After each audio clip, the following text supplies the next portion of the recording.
ॐ सहनाववतु सहनौ भुनक्तु सह वीर्यं करवावहै तेजस्विनावधीतमस्तु मा विद्विषावहै।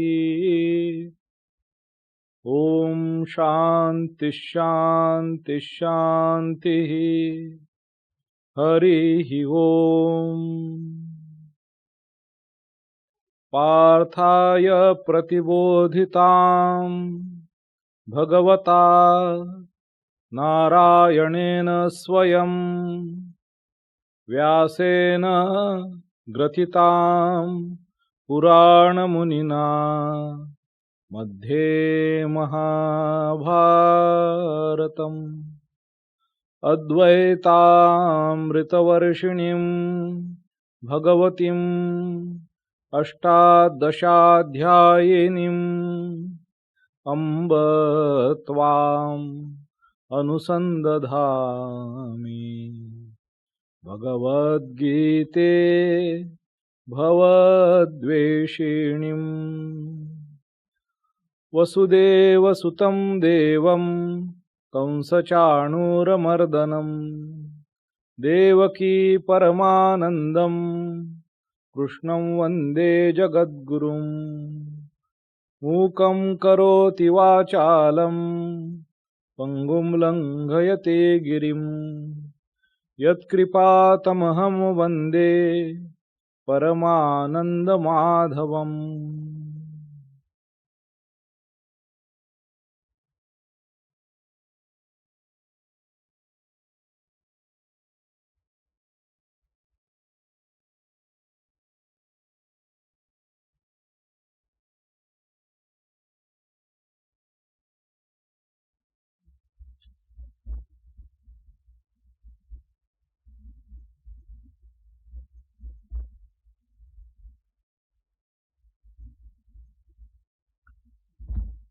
My namaskars to you all who are listening this talk on Srimad Bhagavad Gita. We are deliberating upon the verses from chapter number 13 of Srimad Bhagavad Gita. This chapter is called as Kshetra Kshetrajna Vibhaga Yoga.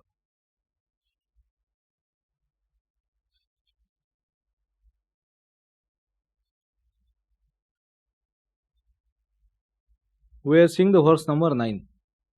These are the set of the verses which are called as, referred as Jnana by Bhagavan himself. And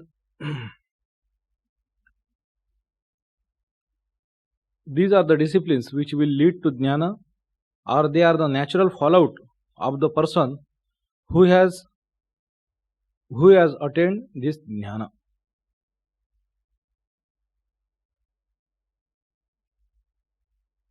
So this verse, 9th verse,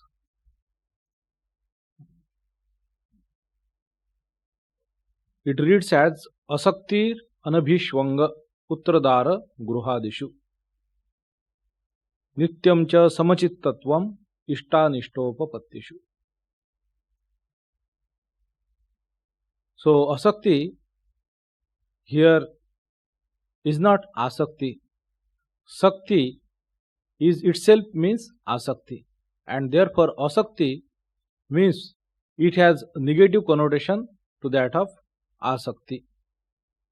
So absence of attachment, that is the word, this attachment, sakti, this is the meaning of the word sakti, attachment. And absence of attachment is called as asaktihi. And anabhishvanga putradara gruhadishu. So anabhishvanga is another kind of attachment, sense of oneness, sense of that belongingness to what? Putra dara gruhadishu. Finding yourself into what? Your putra, son, dara, patni, and gruha, house, adi. Adeshu, in these things, finding yourself, identifying yourself with these things. This identification, this attachment, this sense of belonging to this is called as abhishvanga. And here the quality is said anabhishvanga, so absence of that abhishvanga, absence of that attachment, absence of that quality. Nityam cha samachittatvam ishtanishtopapatishu.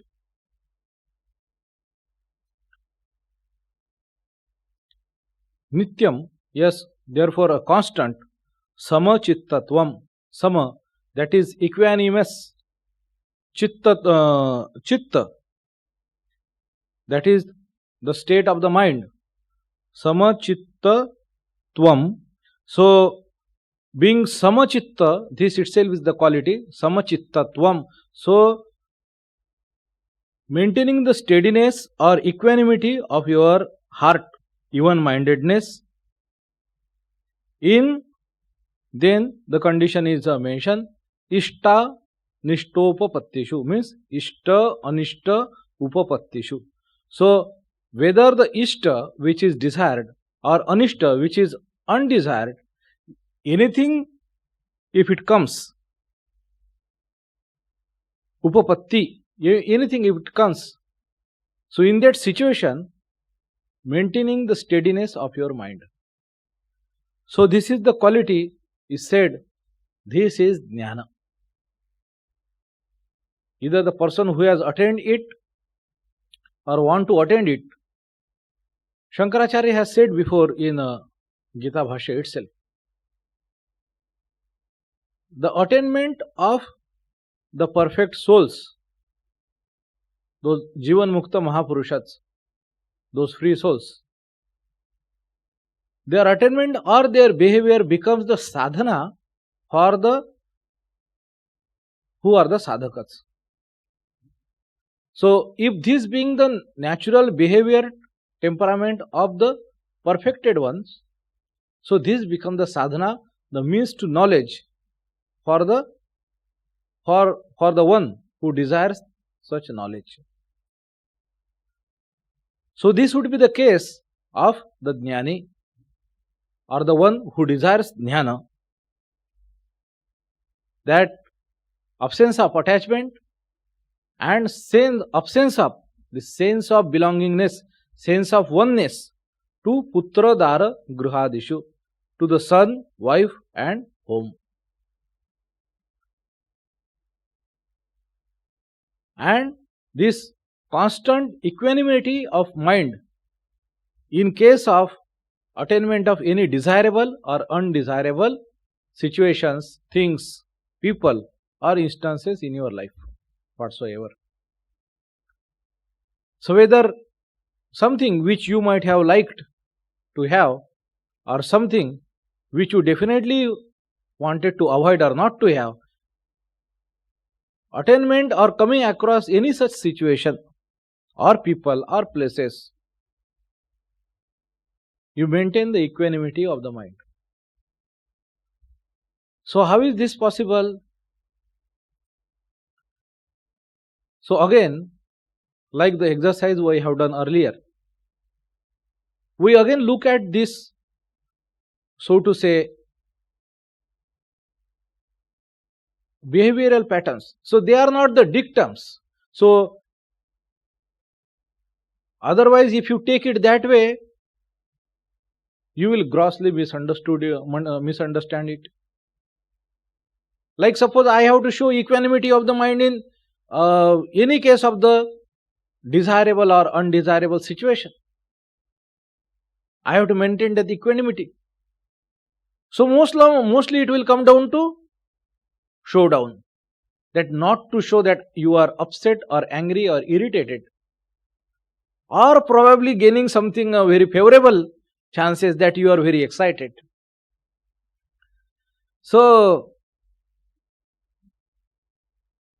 it is not about how you are perceived by the people.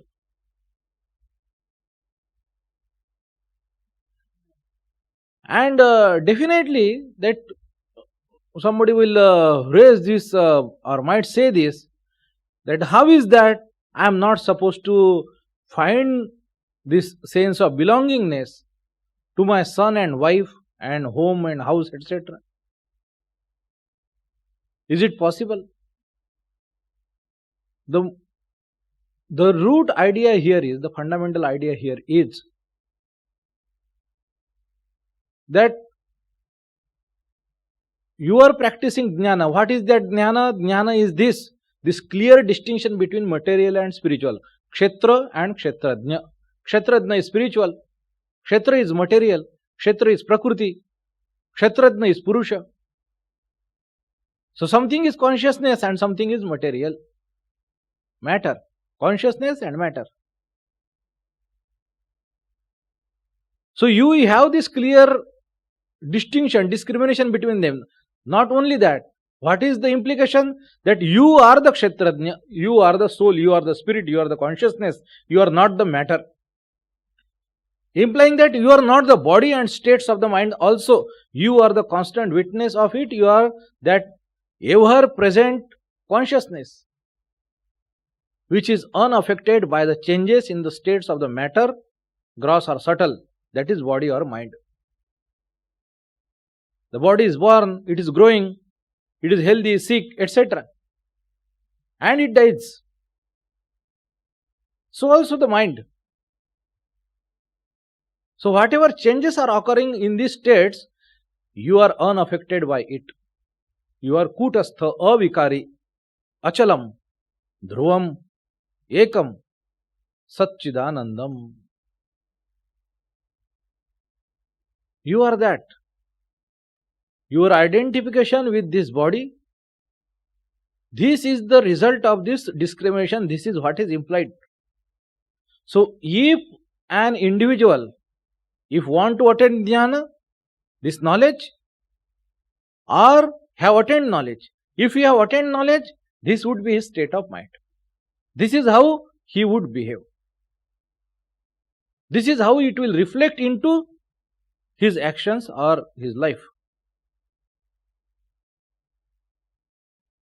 And therefore, if we want to attain that knowledge, want to become free, want to attain that enlightenment, that liberation, the true liberation, not conditional, the absolute one, freedom from this all notions of binding or all notions of illusion. They are of this nature, that I am body and I am mind, and everything ensues from it. If I would be body, then there would be son, there would be wife, there would be home, and I myself grossly indulges into it, rejoice into it, derives lot of happiness, joy from it. So forget about the knowledge, because you are reinforcing the ignorance, the contrary.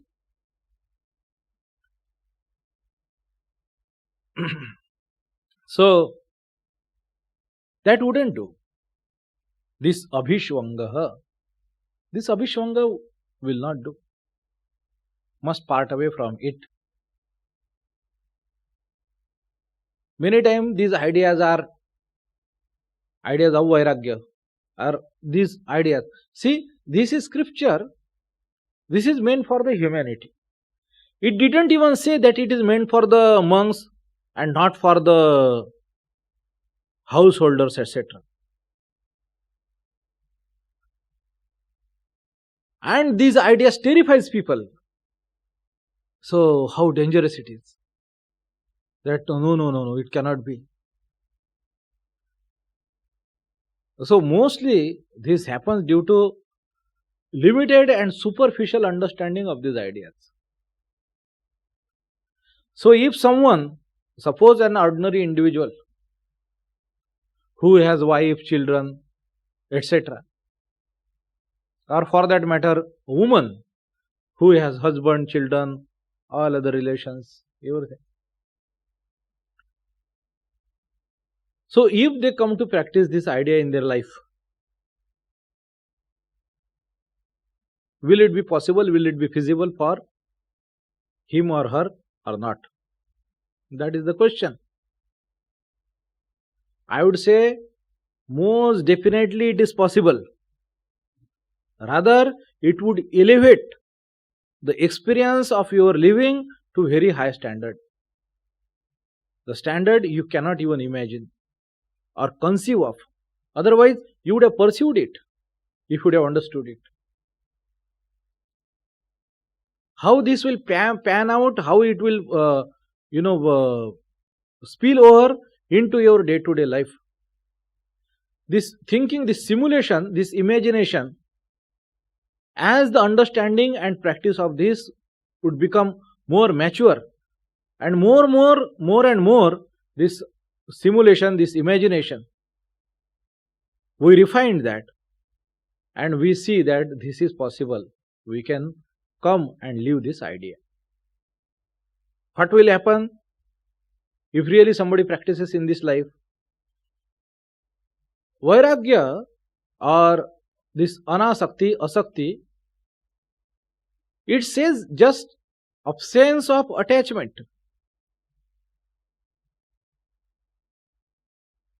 It does not ask you, or it is not injecting anything negative attitude or idea into your life. It is not trying to. It is bringing in the right perspective which is based on truth and facts. A bird's eye view. Let's see, this body will not last. It has come. So, 100 years also are not everything. And it is not the end of the time and end of the game.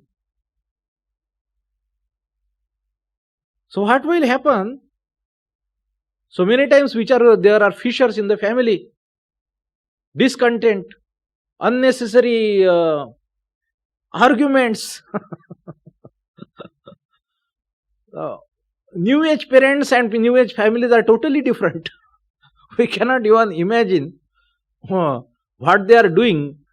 And my idea is from something what we come to read or come to know.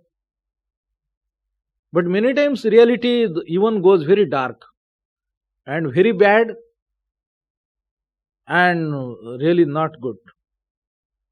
All kinds of stuff. Anyhow, so try to understand one thing.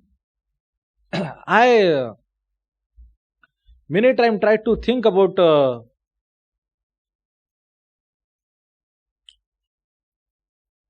वो सुबह जो एक bottle था वो आधा था, उसमें पानी था, हो गया?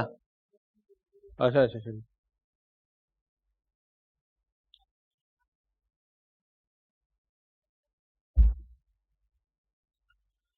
There are so many evils we see in the society.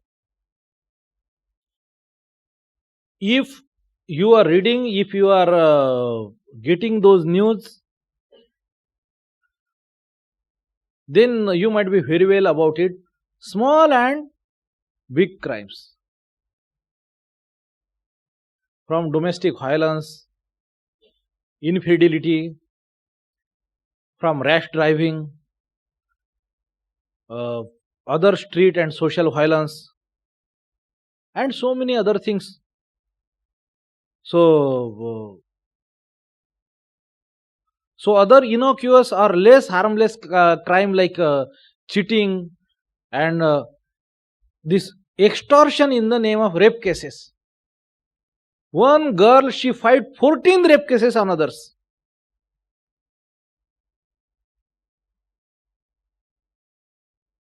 Different people, means different cases. So they are becoming extortion. You can imagine, for a woman where we say her honor is the most untouchable thing, this woman is selling it in the free market. We cannot come to think of these ideas. Many things reported, not unreported, which happens in the household.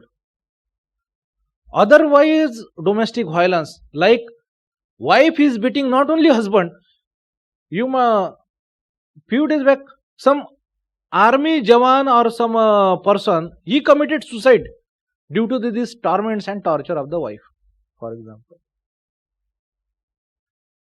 Why, if wife does, if it is better, it is bad, very bad, and man does, it is not?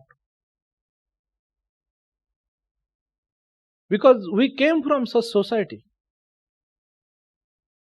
we came from such heritage, and things rising to these levels are then really very painful and very difficult to accept how these things are happening. So many here, not only in India or elsewhere, in Europe, America, all kinds of these things, if you see, means if you are seeing or if you are in habit of getting this news or consuming such news or information, you will know that. Now, we are thinking, or governments are trying to bring in some laws or improve the surveillance or improve the execution of the laws, enforcement of the laws, etc., etc. So many ways these people are doing, but we do not see any respite that it is able to stop these things or even go any closer of these things. Will these things be arrested? Whether it will be able to demotivate people not to indulge into it. Even if somehow they are able to do that to certain degree, whether we would be assured or we will be secure that these crimes will not happen or which are happening everywhere. What is the solution? How does human being fall to such deprecated state? How does this degradation come in the society? How can this decadence not only should be stopped, but how we as human being and human society can rise to higher level, can again become sane, peaceful, contented, positive and constructive bunch of people.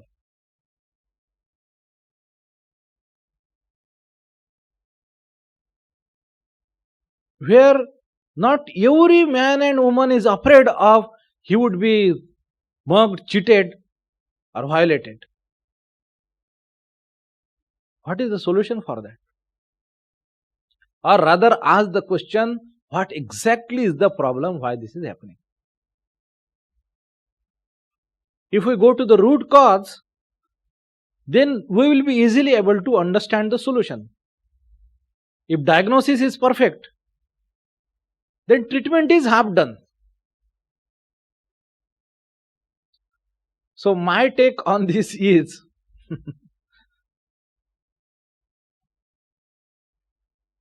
this is what is caused by the only material outlook of the world. Pure materialism. That only what material is exist, and there is nothing higher to pursue than material. So success, money, enjoyment, riches, wealth, etc., etc. And these things you put it in one form or other. So only sensory and material consumption and this dank materialism, that you do not even have even trace of something beyond. God brings this idea, the idea of God, and people, you call it right, wrong, true, false, concocted, fabricated, but even if somebody is fabricating religion for that matter, and there is this notion of God and divine and something beyond, that person is always motivated to live his life accordingly, little morally, if he really believes into it, and there is this lining in his life, this orientation in his life, which gives him direction, which gives him this some basis of morality and ethics, why he should not do evil. Whatsoever he may be, or his religion may be, or his God may be, if there is something which brings the individual to this inner life, to the spiritual, and there is this element which can lay the basis of ethical and moral behavior. Not only this ethic and morality is to be exercised with respect to his own kith and kin, of only his community or of his fold, but in general.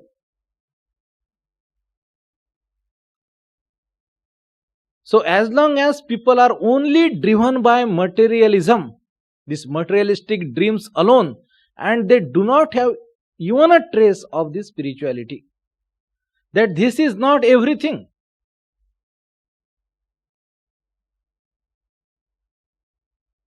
That you say that if you suppose do whatever and die, story does not end there.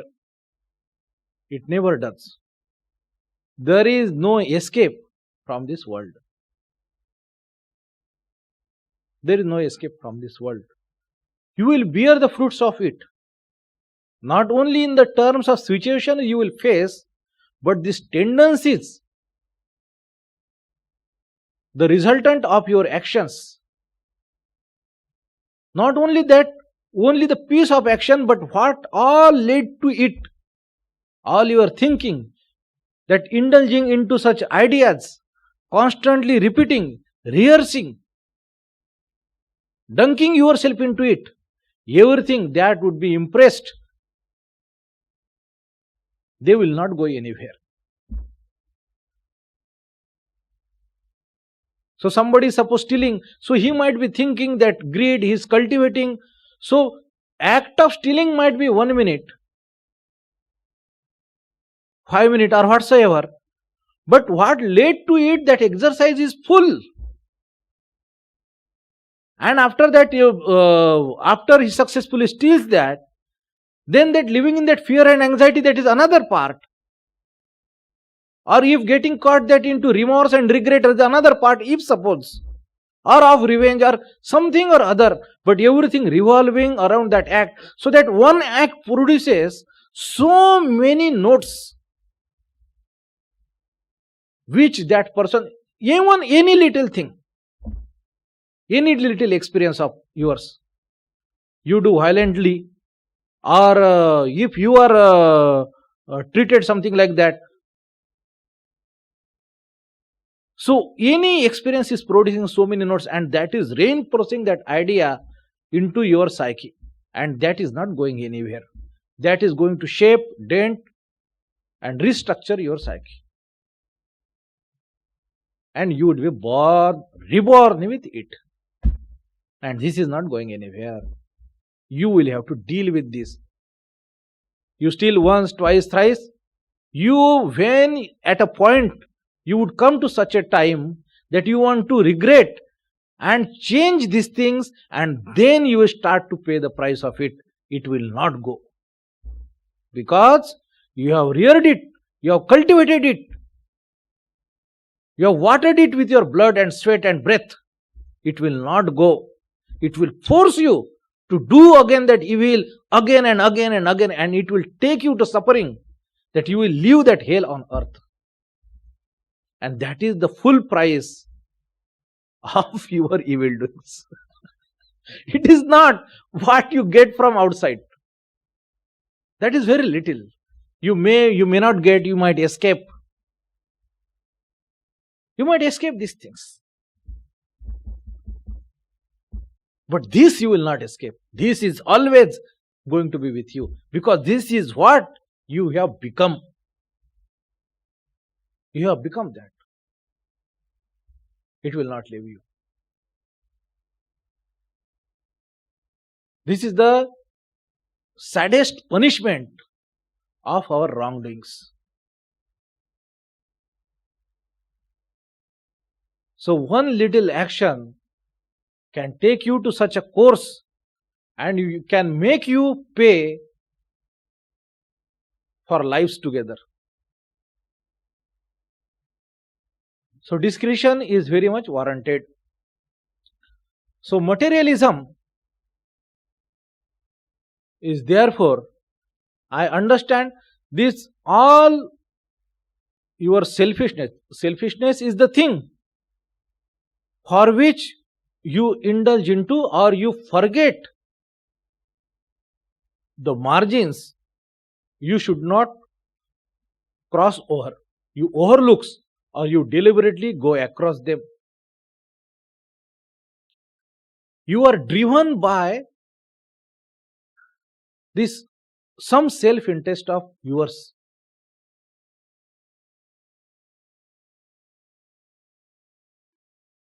So somebody might say that because you were hungry, so you were compelled to do certain act which were not right. Even in any extreme case, you will always have something to do morally, even to kill other.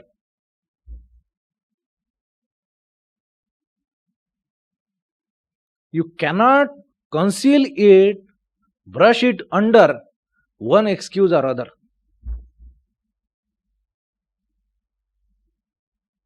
Even in any extreme case, there would be always how much you should do and where you should stop. There are situations, there are then the prayashittas, or you can return back or accept, acknowledge what I have done and fulfill, or in what extreme situation you took such steps. There was nothing, no other alternative left, etc., etc. So any sane person would come to agree that kind of action or scenario. You would be absolved from it. And these things are only possible, even to think of such solutions, let alone living them. They are possible only when we stand on spiritual ground. When we do not consider this material existence as the only truth, then only it is possible. If I say I am Atman, I am not Sharira, I am not Mana, Buddhi, Chitta, Ahankara, then only it is possible to negate or even to defy death. What is even death? So how I must live or choose the path of Shreya rather than Preya, to speak the language of Kathopanishad. This is possible if one if one is aspirant of this knowledge. Kshetra Kshetrajna Vibhaga. The discrimination between material and spiritual, the matter and consciousness, Prakriti and Purusha. So our desires and this self-interest, selfishness, it is what in general prodding us. This illusory idea, this idea of illusion of this petty self, that I am this and this. So as soon as this illusion sets in, this ignorance is proliferated into this illusion that I am this limited self. And forgetting this idea, this truth, that I am the infinite one, avikari, immutable, akhanda, ananta, avichedya,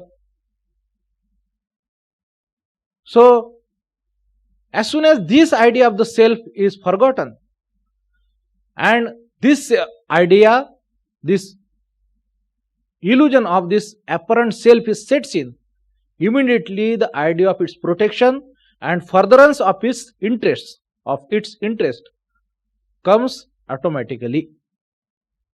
These two things are called as yoga and kshema. Furtherance of your interest, that is yoga. Protection of your interest, that is kshema. Yoga and kshema. As soon as this you come to think of this as you are duty bound to do something, to protect and multiply yourself, desires follows. As soon as desires comes, you are prodded into actions. With actions come karma phala.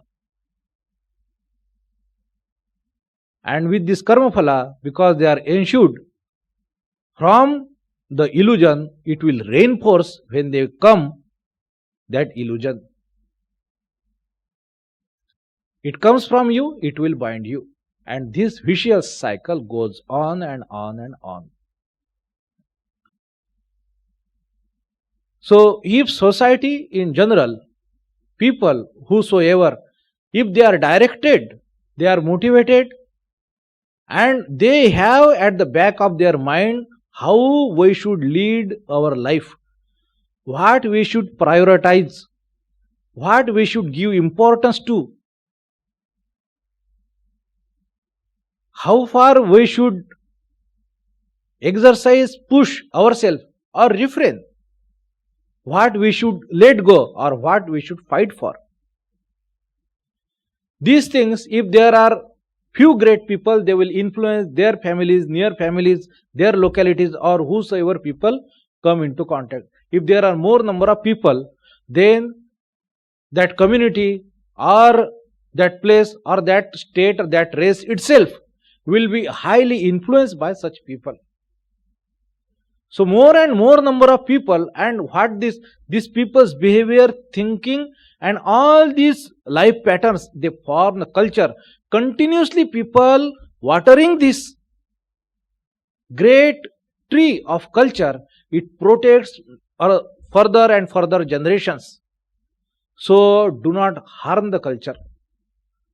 Reinforce it in its right spirit. That is what is. So if we damage it, if we do not care for it, and this principal idea of it, where your culture, its roots are gone into, where from it is drawing its strength, its life. If we forget that, that tree will slowly wane and wither. And your next generation will not know. You would be very appalled and taken back how these peoples are totally different than us. Because what nourishment you simply enjoyed, that protection and upbringing you enjoyed, you didn't care how did it come. You didn't water the tree of the culture very well. So your children and next generation do not have that. That is the reason they are so strange. Culture is not created by one person in one day, one night. Lots of people has to contribute. In general, it has to be mass movement. And then only this protection can come to people, families, societies, and races. That's how it is possible. So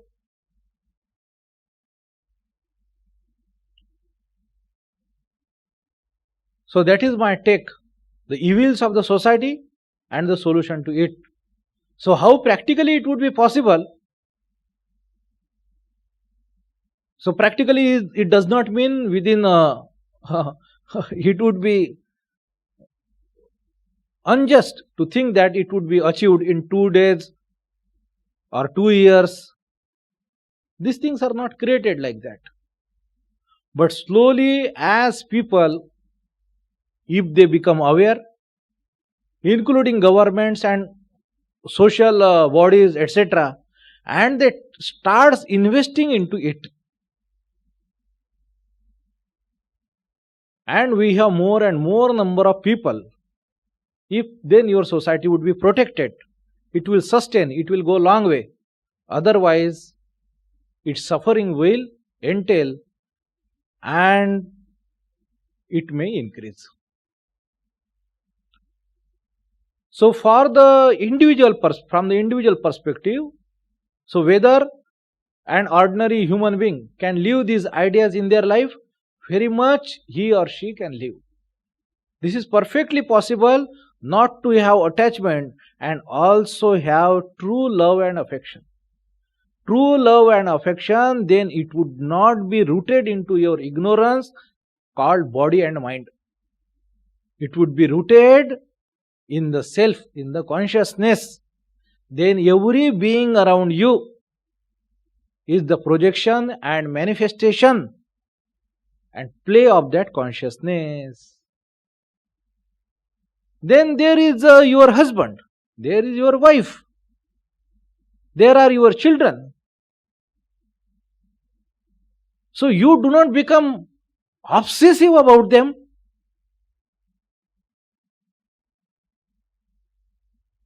Or husband became obsessive. हाँ, किसका phone आया था? हाँ, so wife is asking the husband, हाँ, किसका message आया? वो कौन है? तुम क्यों बात कर रहे हो? Or about children, huh? That neighbor's boy, he got so many of this 90%. You couldn't get even miss 80. I am losing my face in the society, etc. So as if they are your property.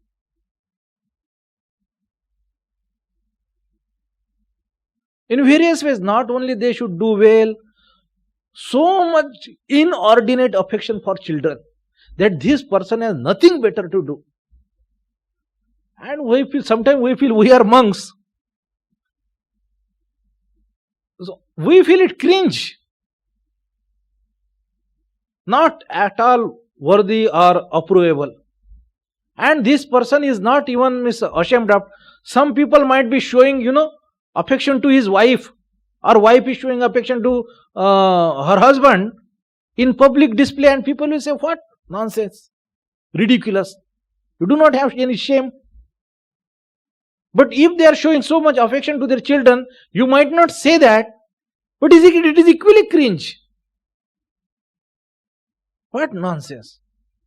There is story in the Sri Ramakrishna's life. And Sri Ramakrishna makes such story. He went to see the theatre. There was one certain person sitting before him or nearby. And instead of the drama, that fellow is constantly after his child. See, this thing, that thing. And Sri Ramakrishna gives that example, that forgetting the main purpose of the life itself, we are engaged, we waste our time, mind and energy in the nonsense. What happens? This inordinate affection that does not build the child. That is the first thing. He damages the child. That is another part. He is simply exploiting that child for his own pleasure. He is enjoying that emotional indulgence. He's got nice objective. So a woman can do to man, man can do to woman, etc., etc., etc. Or for a child. Not in any just as that father or mother is living that loving that child way too much than necessary. Objectifying literally that child. They have made the whole drama about it.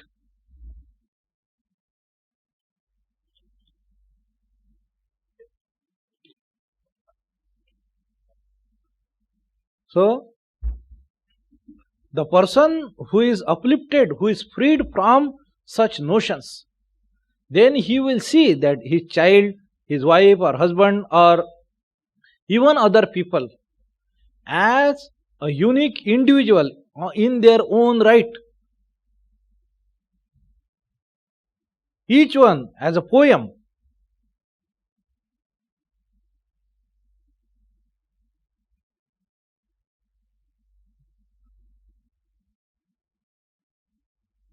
Of that divine manifestation.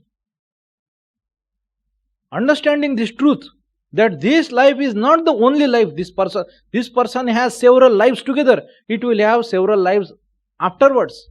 This is a journey. This is a coincidence that we are here. That we are here together.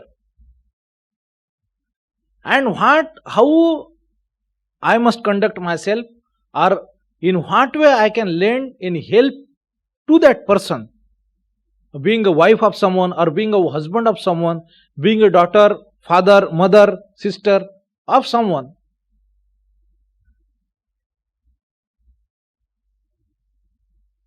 So how I live the way I am supposed to live as a spiritual being. What does it mean by this spiritual being? That this is a long journey, this is a long course of travel. So how I must act by which my journey, my progress is furthered on this track, and so also I can help the other person. So from that perspective, you can evaluate every other thing, success or failure, strength or weaknesses.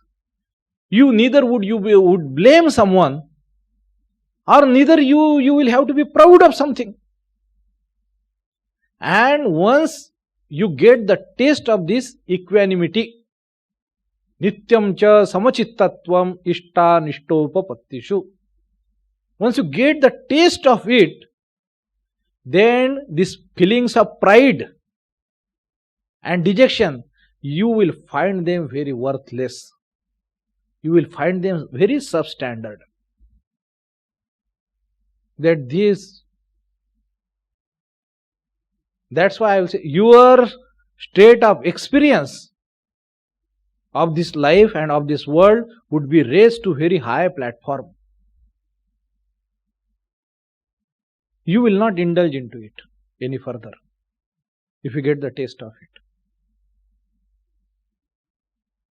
How does it come? It comes from this spiritual outlook. That you are not the matter, you are the consciousness itself. So how, according to your situation, according to the circumstances you are, where you are born, the way you are raised, as and how this knowledge comes and you integrate into your attitude, into your being itself, you are transforming. You are constantly meditating and trying to live this idea through and through in every day of your life. This is how this knowledge would be gained. And this is how a jnani will live, or the aspirant who desires that knowledge, that jnana, he will try to live, he or she will try to practice. Nityam cha samachittatvam ishta nishtopapattishu. How he or she will not be affected by anything desirable or undesirable. That is the way of the world, that's how things goes. It is not the end of everything. If something good has happened, something bad also can happen, something bad has happened, even that will pass. And you are constantly focused on God, on this truth, on the consciousness, and this right attitude, right living. This is what will bring you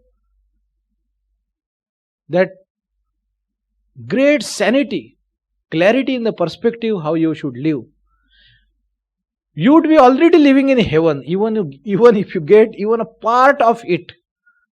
You would be free of the botherations of the world. It is not that you are not doing any duty, you are not doing any work, you are not doing.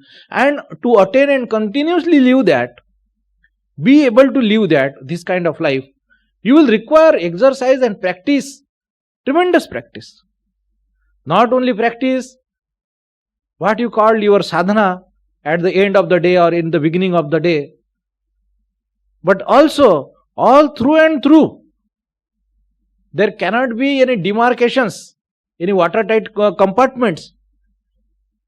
As something spiritual and something mundane, something worldly. No, everything has to be spiritual. Because truth is not waiting for someone to be only available in certain portion of the day, at certain place of the day. It is only to be practiced in the temple or in the mutt, in the ashram. No, it is not like that. So, this is the idea. These ideas are so beautiful, so grand, and yet they are practical. They can be practiced. It is only we lack in our imagination, our creativity, our courage and our will. We do not want to go to higher level. We are so, used to live this adulterated life.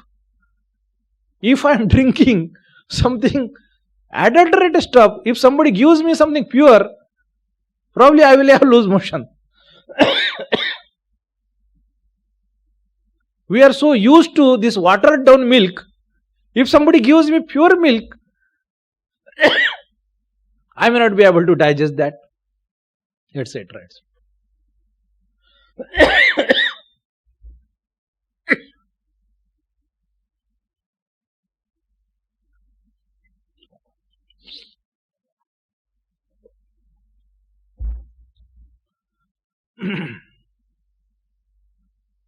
So,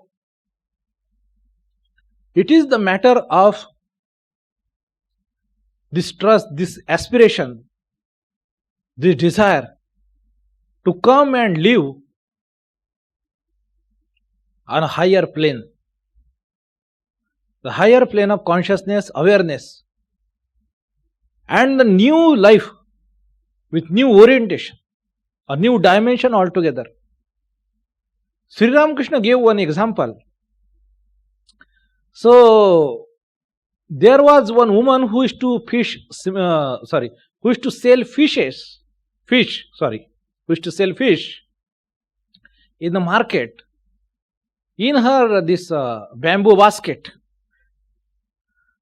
So, because it's bamboo, so it is organic material, and what it carries, it all the time it has its smell. All right. Now this woman, while selling this fish in the market, in the town, she got late. And it was now too late for her to go to her own village. So she had a friend who by profession was a florist, who used to sell flower garlands, different kinds of garlands. So, of beautiful looking flowers like roses, or even this one, or people or women who use there or put there in their hairs, etc., etc., etc.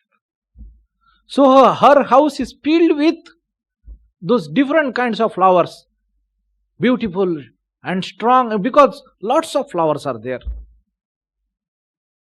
It is filled with that beautiful fragrance, so punching and strong. So this fisherwoman comes to her friend and she says that I am already late, so let me sleep at your home for the night, and tomorrow morning I will leave for my village. So, but the fisherwoman is not able to sleep at the night. Not able to sleep at the night. She is restless and she wakes up in the middle of the night and realizing the reason why she is not able to sleep. Then what does she do? She brings her fish basket, bamboo basket, which she was carrying. She used to carry to sell fish. She brings that basket, she sprinkles some water into it, and take that basket over her face, and then she starts snoring. Because she is used to the fish smell, she is not the smell of the flowers. She is not accustomed to. She is suffocating, she is becoming restless.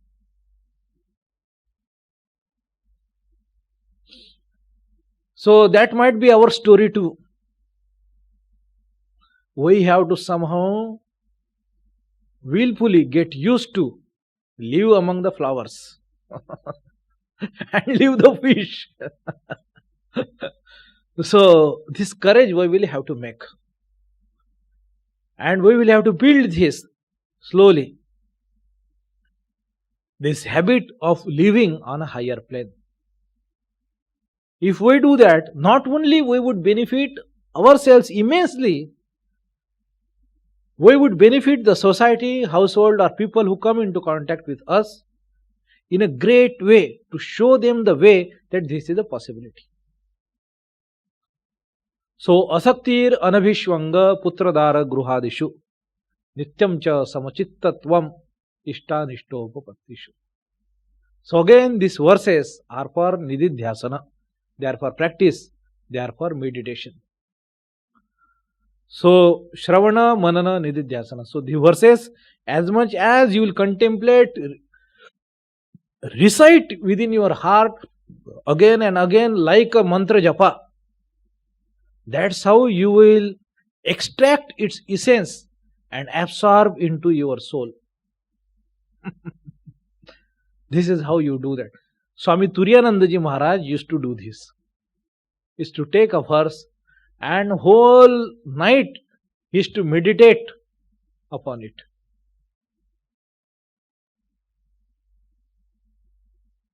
How wonderful. This is how it can be known, it can be internalized, it can be digested, it can be lived. So, this is the 9th verse of Trayodashadhyayah Kshetra Kshetrajna Vibhaga Yoga. What happened?